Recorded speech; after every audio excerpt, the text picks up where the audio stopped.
Olá, turma 1001. Essa é a nossa aula 6, professora Daniele, inglês, e o tema é passado contínuo, né? Para o início da aula, vamos começar o nosso capítulo 5, então abra seu livro na página 151 e vamos acompanhar aqui a nossa aula. Na aula passada, encerramos os capítulos 3 e 4, que tratavam sobre o passado simples. Hoje iniciaremos o capítulo 5, que fala sobre um tempo verbal que se relaciona com o passado simples, que é o passado contínuo, ou também chamado de past continuous. Então, o que é esse past continuous?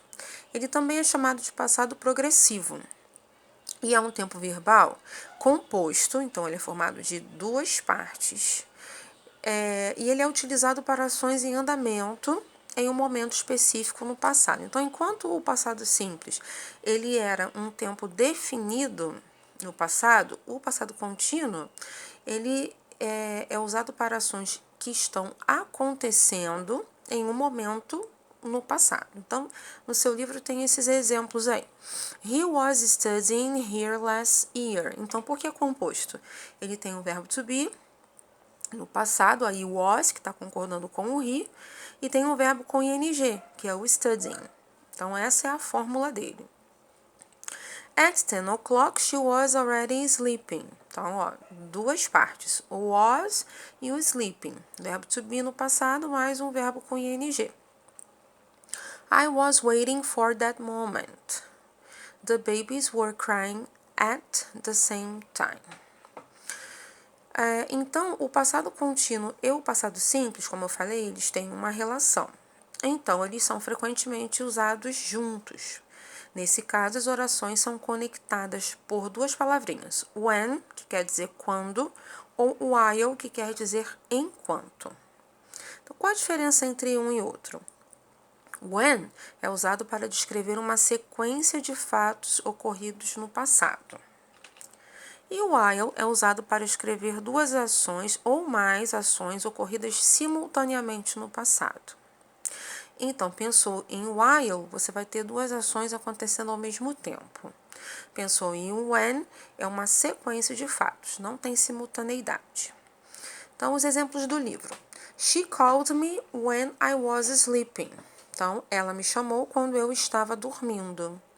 Então, chamar e dormir, sequência de fatos. While we were watching the game, Peter slept. Então, ó, enquanto nós estávamos assistindo ao jogo, Peter dormiu.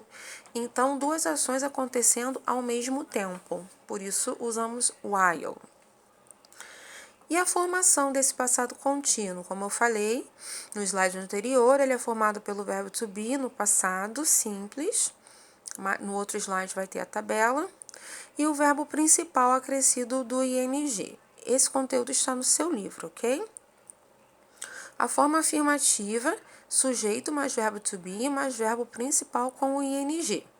Então, os exemplos do livro. My grandmother was dancing at the party. Então, ó, verbo to be, verbo principal com ing. E o sujeito, my grandmother. Many customers were waiting in front of the store. Então, sujeito, many customers, verbo to be, were, verbo principal com ing, waiting.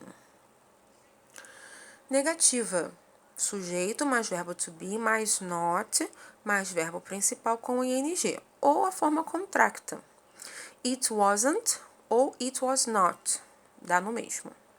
Raining this morning. The players weren't ou were not training. Vamos para o próximo slide. Na interrogativa é o verbo to be, mais o sujeito, mais o verbo principal com o ing. A interrogativa a gente sabe que é a inversão da afirmativa, né? Então, what were you thinking at the moment? O que você estava pensando no momento? Was Lucy singing a song? Estava Lucy cantando uma canção? Então, no seu livro você vai ver essa planilha, que são as formas afirmativas, negativas e interrogativas. Então, I was, conjugação. I was, you were, he, she, it was, we were, you were, they were. É a conjugação do verbo to be. Na negativa, I was not, you were not, he, she, it was not, we, you, they were not. E a interrogativa, a inversão da afirmativa, né? Was I, were you, was he, she, it, were you, we, they.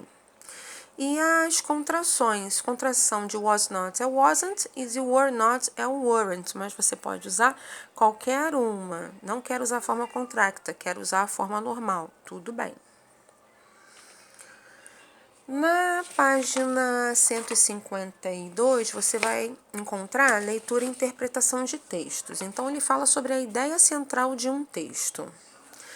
Sempre esse livro, né, vocês percebem que eles trazem dicas de interpretação de textos, porque no ensino médio, né, é muito importante que vocês tenham essa habilidade para preparar-se bem para o Enem, né? Então, o inglês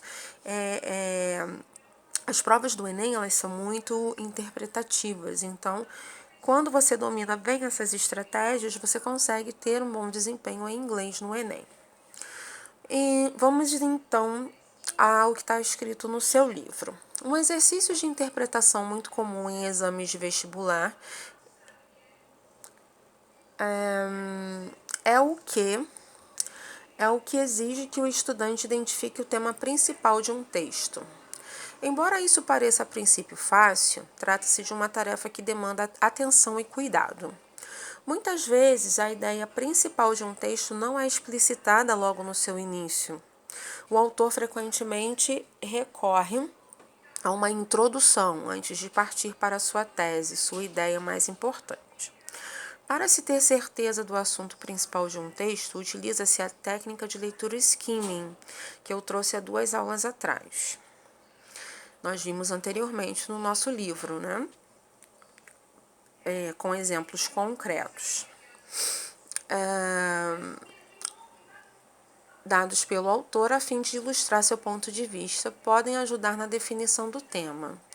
Quer dizer, o skimming ele pode ajudar na definição do tema, mas também pode atrapalhar, já que muitas vezes trazem detalhes que não têm tanta relação com a tese principal. Caso haja imagens acompanhando o texto, elas também podem ajudar, mas cuidado, não se atenha somente ao não verbal. A leitura, nesse caso, é fundamental. Então, o que ele quer dizer com isso? Que nós temos que usar os nossos recursos, mas não ficar presos a eles somente. A gente tem que ter vocabulário. Essa leitura, ela vem o quê? Ela vem do domínio desse vocabulário. E esse vocabulário você consegue dominar como? Você tem que ter uma intimidade com o dicionário, com essas palavras em inglês, ok? Então, quais são as atividades propostas para essa aula? Temos aí a atividade discursiva da página 152, temos atividades em sala, temos para casa, temos mais Enem, sintetizando a unidade e o estude mais, ok? Essas são atividades propostas para essa semana. Eu vou deixar aqui também um quiz sobre o Past Continuous, muito interessante, daquele site que eu já tinha compartilhado com vocês, o English Club, para que vocês possam testar os conhecimentos de vocês. E na próxima aula eu trarei a correção da unidade 5, ok? Até a próxima aula, obrigada, bye bye!